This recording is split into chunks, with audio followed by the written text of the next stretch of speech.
So yun na guys, good morning, good afternoon, and good evening po muli sa inyo lahat. Saan man pa kayo naroon. Ito muli ang inyong lingkod Batang Elio po. And unang-una, congratulations kay Kalingap Edu dahil talagang decided na siya na gamitin para sa kanyang negosyo ang tindahan ni Edu bilang isang business name. Ngayon, dahil nakapili na po siya guys, ay meron siyang dapat malaman. Kung hindi pa niya alam po ito, yan ang ating isi-share po natin maya-maya lang po para siguradong magamit niya yung kanyang napili na ipapangalan po na tindahan ni Edu. So yan guys. So bago tayo tumuloy, siyempre huwag natin kalimutan suportahan palagi ang buong Team Kalingap sa pangunguna ni Kuya Val Santos Matubang, Ate Edo Vlogs, and Kalingap Rab. And huwag din natin kalimutan mag-thumbs up guys. And sa mga hindi pa nakakapag-subscribe, pindutin na rin po ang subscribe button. So ito muli ang inyong lingkod. Samahan po ninyo ako at ating alamin kung ano nga ba ang napili ni Papa Eds. At meron din tayong kaunting suggestions. So yan, let's go!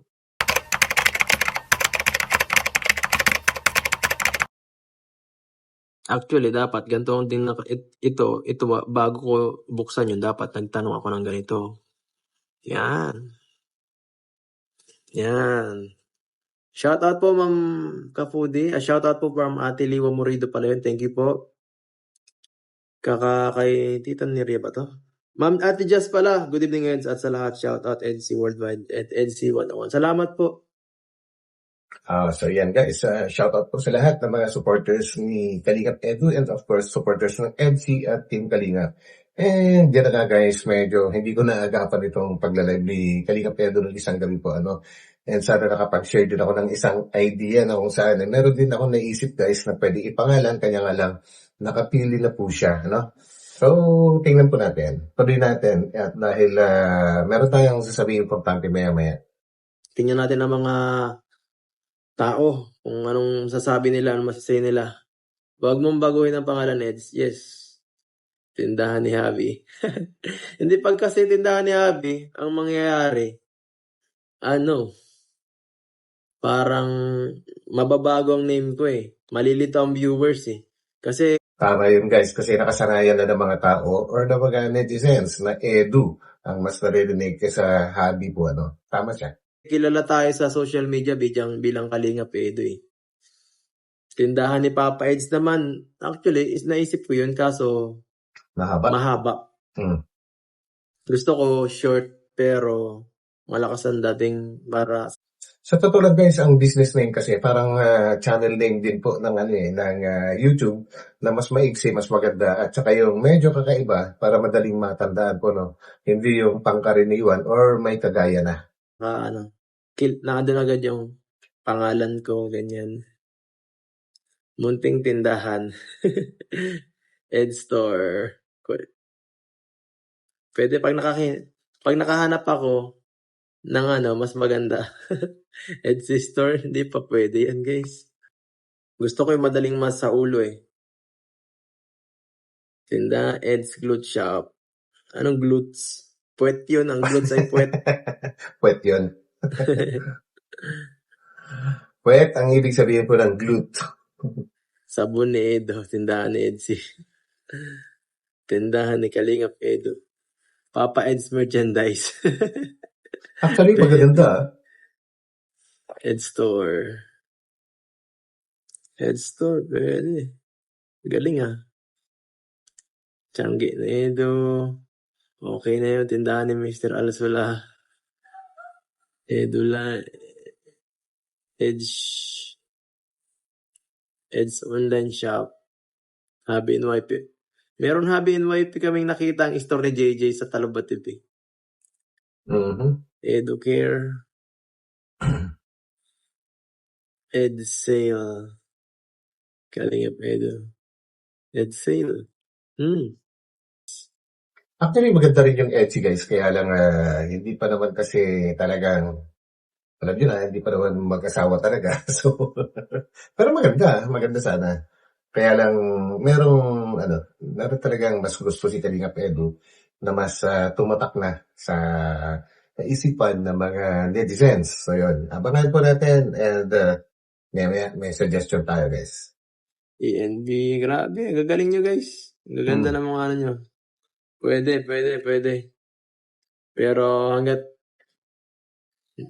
Pero mag-iisip pa ako guys, kung final na ba yan. Pwede ko pa naman baguhin bago pa lang yung store. Ed Store, Edo ako nakilala sa social.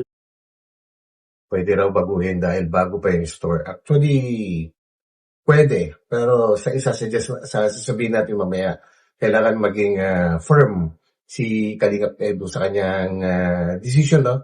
Baka lang sakali kasi baka hindi pa niya alam itong mga bagay na ito po dahil first time yata niyang magnegosyo na kung saan ay mamaya papaliwanag ko yan. AJ. Edu. Pamilihan ni Edo. Pwede. Okay, mahaba nga lang. Pamilihan ni Edo, ganda na. Pero mas madali mo kasi yung tindahan eh. Tindahan, basic na basic. Ed Silog. Tindahan ni Habi. Sana may international delivery. Sana nga po. Kaso baguhan tayo, wala pa tayong kaalam-alam. So yun guys, napakagaling po nung napakagaling nung nag-suggest na yun dahil international shipping, merong nabanggit na ganun, online shop. Yan ang isang i-discuss po natin mamaya na kailangan maagapan din ni Kalingap Edu po yan guys dahil hindi maiiwasan na yung negosyo ni Kalingap Edu is talagang online shop. So, kailangan niya itong malaman talaga guys and hoping lang na hindi ako yung unang magsasabi sa kanya, sana ay na-discuss na din sa kanya ng management po ng Velvet Box po. Yan. Kalingap ni Edu. Kalingap Edu. Kalingap Edu din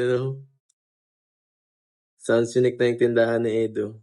Sa opo, mukhang yun ang final talaga. Edu Soap Shop. Soap Shop. Pagka sinabi Edu Soap Shop, guys, kailangan puro sabon na talaga yung kanyang paninda. In the future, mahaluan pa kasi yan ng iba-iba pang mga merch or merchandise po, So, medyo, yun, pag sinabing soap shop, dapat specialty niya, talagang puro soap lang, di ba? Yes. Tama. Opo, Ma'am Angela Pugot. Madali talagang tandaan.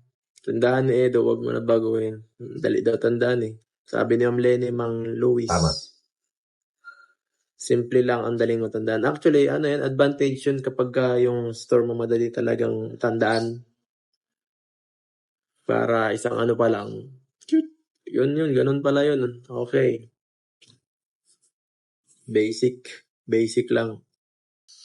Opo, okay na yun. Yun. So, finally, nakapili na siya, At decided na siya na tindahan ni Edu ang gagamitin po niya. Ito naman, guys, kahit huli na, pero importante pa rin na kailangan sabihin ko to kasi kakailanganin niya talaga ito, guys. Suggestion ko naman na pangalan is Merkado ni Edu. Kumbaga, merong siyang rhyme. Kumbaga, yung tunog niya, nagra-rhyme siya. Merkado ni Edu. Ano ba ibig sabihin ng merkado? Di ba tindahan or market? Ganon din yan. Sa totoo lang guys, eto na at umpisan na natin ang ating i-discuss po na napaka-importante. So, yan guys. So, eto na nga guys, at dahil kailangan na niya, kailangan ni Kalingap Edu talaga na iparehistro ang kanyang pangalan para sa DTI para maging official po talaga, para maging official. And para hindi na maagaw ng iba. Kung sakali man po ay wala pang gumagamit sa pangalan na tindahan ni Edu. At dito lang niya sa DTI malalaman. Bakit nga ba kailangan ng DTI permit? Or ito, permit talaga. Ito yung pinakaunang hakbang kung magninegosyo ka po, At para ito ay maging legal, dahil guys, alam naman po natin, lalo-lalo na sa mga sumisikat or sikat na sa social media na kagaya po ni Kalingap Edu, Kalingap Rob, yung mga yan, ay kapag nagtayo ng negosyo, nako, yung mga, sabi na natin, yung mga naiinggit sa kanila ay gagawa ng paraan po para sirain ang kanilang negosyo. And ano ba ang isa sa mga pwedeng sirain sa kanila? Business name. Yung pangalan po ng negosyo, guys. Ngayon, kaya importante talaga na i-register nila ito sa DTI. Bakit sa DTI? Pagka kasi sa DTI, guys, pagka solo proprietorship, o kumbaga nag-iisa lang yung nagme-may-ari po sa DTI lang yun. Ngayon, kung dalawa, tatlo, apat, parami na yung mga kasama sa negosyo, kailangan naman ito sa SEC o kaya sa Security Exchange Commission. Yun naman po yung kailangan pagkukuhanan ng permit. So dahil nag-iisa lang si Kalinga Pedro as of now na magmamanage sa kanyang business, so DTI muna siya sa Department of Trade and Industries. So guys, ano ang unang-unang kailangan niyang gawin? Ayan, hindi na po kailangan pumunta sa DTI. Online lang, pwede na. No? Type lang po niya ang bnrs.dti.gov.ph. Yun lang po, and lalabas na po yung mga ibang makikita niya doon na pipindutin lang niya yung register business name, and then susundan na lang niya kung ano yung mga kailangan niyang i-fill up na mga informations. And eto na, dito na tayo. Kailangan kasi sa DTI, guys, requirement, meron kang 3 nakahanda na pangalan. So may napili na po siya na tindahan ni Kalingap Edu. So yan, so kailangan pa niya ng 2. Bakit kailangan ng 3? So yan ang malaking katanungan ngayon, no? Bakit dire-require ng DTI na kailangan 3 ang i-fill up mo sa kanilang registration? Dahil nga po, sa lawak naman po ng mundo o kaya ng Pilipinas man lang, ay imposibleng hindi magkaroon ng pare-parehong pangalan. So, hindi po pwede kasi yung pare-parehong pangalan po kunwari, tindahan ni Kalingap Edu. Kung sakaling yan ay nagamit na ng ibang negosyante, hindi na niya pwedeng gamitin yan, guys. So, meron pa, if ever na ganun ngayon nangyari, meron pa siyang 2 ngayon na pag-asa na magagamit. Yung isa, tindahan ni Kalingap Edu, ay tindahan ni Edu, pwede ring merkado ni Edu, pamilihan ni Edu, so pwede niya isulat lahat doon. So, ngayon, kung hindi pa nagagamit yung tindahan ni Edu, napakaswerte. Yun ang isasuggest niya ngayon sa DTI na official na gagamitin niya. Ganun po yun, guys. Alam ko na marami din sa inyo dito ngayon na makakarinig dito or makakapanood sa video ko na dumaan na po sa ganito. So, alam nyo na yung iba. And ito naman, suggestion ko lang kay Kalingap Edu na kung sakali lang naman na hindi pa niya ito alam, dahil sabi naman niya first time niya magnenegosyo, at ito ay napaka-importante. Napaka-importante po na ma-register ka agad yung kanyang business name. Ngayon, madako naman po tayo sa scope. Sa scope, doon pa rin po ito sa DTI, guys. Isa rin ito sa mga i-fill up niya po. Yung scope o lawak ng kanyang susuplayan o pagbebentahan. Yan, meron tayong 4 o 5 na pagpipilian. Ito, una-una, syempre, barangay. Kung barangay, sa isang barangay lang siya magtitinda, magkano lang ang ibabayad niyan? Sa DTI, 200 hanggang 230 pesos lang po ang bayad ni permit. Pero malabo po yun. Hanggang barangay lang si Papa Eds po. Normally, ang kumukuha sa mga ganun, mga sari-sari store. So yan, so hindi yun. Ngayon, kung city or municipality, ay magbabayad naman siya ng 500 pesos plus, may counting plus yan. 30 pesos siguro, 530. Pero hindi rin uubra na hanggang municipality lang yung pagbebentahan ni Kalingap Edu kasi nga online shop siya. So, pangatlo is regional. Isang region na, kunwari, Bicol region. Hindi rin uubra kasi lagpas Bicol yung kanyang pagbebentahan po. And if ever naman na meron siyang physical store, kung tawagin, yung tindahan talaga na physical, pwede siyang kumuha ng mga ganitong klaseng permit. Pero hindi po yun ang target ni Kalingap Edu as of now. Ngayon, kung buong Pilipinas naman ang kanyang pagbebentahan, ay umaabot po ang kabayaran ng permit na ito hanggang 2,000 30. Yan. So, maaring yun siguro. Maaring yun siguro ang kukuhanin ni Kalingap Edu kung nag-permit po, ano? Yung national. And, ito pa. Di pa tayo tapos, guys. Kumbaga nga, dahil sa online shop, ang kanyang negosyo, ay mayroong karagdagan yan. Mayroong karagdagan yan na bayad. So, pagka online shop, kung tawagin, ay na may dagdag po yan na mahigit 1,000 pa ulit. 1,100 plus yung mga ganun po ano. So, yun lang naman. Kumbaga, sisiw lang naman yan kay Papa Eds. Kumbaga, aabot lang ng 3,000 something ang kanyang babayaran sa permit po niya, no? Online shop. Yan po guys. And ito ay kailangang magawa na kaagad ni Papa Eds para ma-secure, para masigurado na niya na makukuha niya talaga yung pangalan ng kanyang negosyo na gustong-gusto niya talaga. Kasi malay natin, may nakapanood pala sa kanya, sa kanyang pagla-live. May nakapanood sa kanya po ano, na isang hater. Ay na naman tayo sa hater na yan.